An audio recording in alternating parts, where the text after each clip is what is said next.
Uhuru Kenyatta is all over social media and all over news saying that he's being harassed. I want to say this.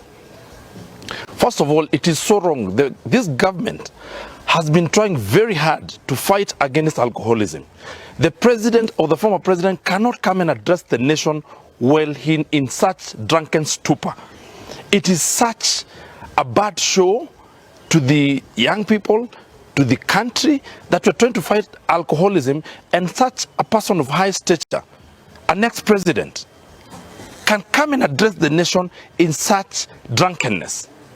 You know, drugs are known to give people hallucinations. And I am sure what I have heard the former president saying are hallucinations that he got in what he was doing. So I want to say this. The president has over 100 police officers. The entire Gatundu South has only 70. So this president is well guarded. He is talking of people that he saw, he did not see them, he did not hear them. He's just saying that there were people, and he calling them the police. They are not that was not the police, and the government cannot be blamed for things that you have imbibed, for things that you've consumed, and they're giving you hallucinations. I want to say this to former president.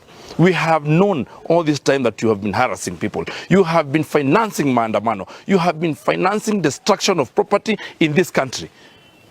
Now, just an imagination that people could come to your place is making you go all over and be a crybaby. I want to tell you this. We have just had that right now, and that's why we say we are going to respond immediately in this darkness. We have suspended our kesha to come and address drunkenness in this country. And drunkenness cannot be used to attack the government.